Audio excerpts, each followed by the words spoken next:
Friends, welcome back to our channel guys. তো আজকে আমরা যাচ্ছিলো এক জায়গায় ঘুরতে। আর কোথায় ঘুরতে যাচ্ছি সেটা একটু পরে জানাচ্ছি। আর মায়ের মুখটা এরকম ভোচকা আলুর মতন হয়ে রয়েছে কেন বলো তো? বিকজ মাকে আমি মেকআপ করে দিইনি। আমার না, এটা আমার পার্সোনাল ওপিনিয়ন। আমি নিজে মেকআপ করার পর আমি কাউকে সাজাবো না। মানে আমি নিজে যতক্ষণ না মেকআপ করছি তার আগে যতজন আসবে আমি ভাই মেকআপ করে দেবো। বাট আমি নিজে মেকআপ করার পর আমি ভাই কাউকে মেকআপ করাবো না, এটা আমার একদম ভালো লাগে না। কারণ নিজে মেকআপ করে কোথাও একটু ফটো ভিডিও তুলবো, ওই মুমেন্টে এসে কেউ বলবে ভাই আমাকে একটু মেকআপ করে দে, ওই জিনিসটা আমার পছন্দ না। তো যাই হোক, আজকে আমি মাকে ইচ্ছে করে মেকআপ করে দিইনি। আর মা আমার সাথে ঝগড়া করছিল রীতিমতো। আমার এত হাসি পাচ্ছিলো, কিন্তু কিছু করবার নেই, আমি ইচ্ছে করেই করেছি।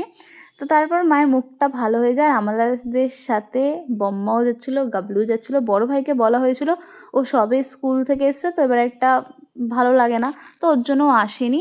আর ছোটো ভাইয়ের না একদমই বাস পছন্দ না, ও বাসে করে যাবে বলে ও একটু খিটখিট করছিলো।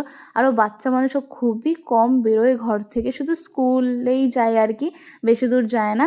আর ও বলছিলো আমি তো বাসে উঠবো না, আমাকে অটো করে নিয়েছো। আর তারপর বাসে করে আমরা এসেছি 2-3টে স্টপেজের পর, ওর জন্য আর অটো করা হয়নি। আর তারপরে বাস দিয়ে আমরা নেমে গেছি। আর বাসে না উঠেছিল এই চকলেট না, এটাকে কী বলে এক্স্যাক্টলি নাম আমি জানি না, বাট আমার খেতে ভাই প্রচণ্ড ভালো লাগে। আর না, বাবলি দিদির বাড়িতে এসে আমরা রীতিমতন রাস্তা গলি হারিয়ে ফেলেছিলাম। মা একবার এই গলিতে নিয়ে যায়, আমি একবার অন্য গলিতে নিয়ে যাই। তারপরে ফাইনালি আমরা বাড়ি চলে আসি। আর দেখো আমার কোলে কি এটা, গাইস গাইস গাইস এটা হলো আমার দিদির পুচকি মেয়ে, মানে আমার ভাগ্নি। তো দেখো, ওকে আমি কোলে নিয়ে এতক্ষণ রেখেছিলাম না, ও আমার কোলেই দেখো ঘুমিয়ে পড়েছে, আমার এত ভালো লাগছিল। আর এখানে আমরা এসছি বলে বাবলি দি মাসি সব রান্না করছিল, আর মা ভিডিও করে দিচ্ছিলো, আর আমি পুচকিটাকে নিয়ে অনেকক্ষণ কোলে রেখে দিয়েছি। আমার এত ভালো লেগেছে। ও হওয়ার পর ওকে দেখতে আসতে পারিনি, মানে অনেক ব্যাপার ছিল। তারপরে আজকে তো আমি এসছি কলেজে, তুমি দেখো ঘুমিয়ে পড়েছে, মানে তোমরা দেখো। আমার এত ভালো লাগছিলো, আমার তো ওকে রাখতেই ইচ্ছে করছিলো না, বিকজ তাও রেখে দিয়েছি, কারণ ও ঘুমিয়ে পড়েছে। তারপর আমি চা খেতাম, ওর জন্য আমি ওকে রেখে দিয়েছি। তারপর এখানে আমরা অনেকক্ষণ বসেছিলাম, মা মাসিরা অনেকক্ষণ গল্প করছিলো, কারণ বোনেরা অনেক দিন পর দেখা হয়েছে। আর তারপরে এখানে আমাদের চাউমিন খেতে দিয়েছিলো, মিষ্টি খেতে দিয়েছিলো, আমরা সব কিছু খেলাম। আর গাবলু তো মিষ্টি ফেভারেট, ও মিষ্টি এইসব খুব পছন্দ করে, বাচ্চা মানুষ ফল টলও খুব পছন্দ করে। তারপরে না একটুখানির জন্য ছাদের দিকে চলে গেছিলাম। ছাদ দিয়ে বাইপাসটা খুবই কাছে দেখা যাচ্ছিলো, একটু বাইরে দাঁড়িয়েছিলাম, তো ওয়েদারটা ভালো লাগছিলো। তারপর আমরা ঘরের ভিতরে চলে আসি। আর একটু পরে আমরা না এখান থেকে বেরিয়ে যাব, অনেক রাত হয়ে গেছে। আর তারপরে আমার বম্মা নিয়েছিল কোলে। আর এখানে আমরা সবাই মিলে গল্প করছিলাম যে আমরা আবার আসবো, পিকনিক করব। আমাকে তো রীতিমতন বাবলিদি থাকতে বলছিল, কিন্তু এখন আমার কলেজের অনেক চাপ আছে, ওর জন্য আমি থাকবো না। আর এখানে একটু পরে বেরোবো।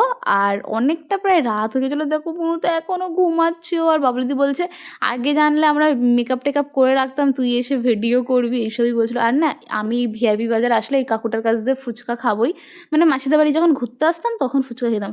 তারপর আমরা আরেকটা বাড়িতে চলে আসি, মানে এটাও ওই বাবলি দিদির বাড়ি। আর তারপর আমরা বাইপাসের কাছে চলে আসি। আর এদের গল্প গাইস শেষই হচ্ছিল না, আমার তো একদমই ভালো লাগছে না, কারণ আমি সকাল 9টার সময় কলেজ দিয়ে বেরিয়েছি, বাড়িতে এসে আবার রেডি হয়ে এখানে এসেছি। আর গাবলুর জন্য না আমাদের অনেকটা হেঁটে হেঁটে যেতে হচ্ছিলো, ওর জন্য ওকে আমি বোকা দিয়েছি। তার জন্য দেখো মুখটা কীরকম করেছে, ওর পিছনে লাগতে তো আমার খুবই ভালো লাগে। ওকে আমি কোলে নিয়েছি, আমার মা কোলে নিয়েছে, বম্মা কোলে নিয়েছে, তাও ওর হচ্ছিল না। লাস্টে বকা দিতেই হয়েছে, কিছু করবার নেই। তারপরে ও মায়ের সাথে হেঁটে হেঁটে যাচ্ছিলো। আর তারপরে ও অটো করে দিদি বাড়িতে চলে যায়, আমরাও গাইজ বাড়ি চলে আসি। আমার না এক ফোঁটা এনার্জি ছিল না, প্রায় 10টা বেজে গেছিলো আমাদের বাড়ি আসতে। ঠিক তখনই আমাদের কাছে কল আসে, পূর্ণিমাসেরা ফোন করে যে আমাদের বাড়িতে বিরিয়ানি রান্না হয়েছে, তোরা চলে আয়।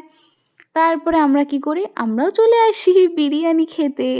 তো তাই যাই হোক, আমি ওখানে বসে বিরিয়ানিটা খাইনি, মা এখানে বিরিয়ানিটা বাড়ছিল সবার জন্য। মা ওরা ওখানে খেয়েছিল, আর আমি না বাড়ি চলে এসে আমার খেতে একদমই ইচ্ছে করছিল না। তো আজকের ভিডিওটা এইটুকু, মানে বাড়িতে এসে আমি আর কি বিরিয়ানিটা খাই। তো আজকের ভিডিওটা এইটুকু। ভিডিওটা ভালো লাগলে লাইক শেয়ার কমেন্ট, বাই।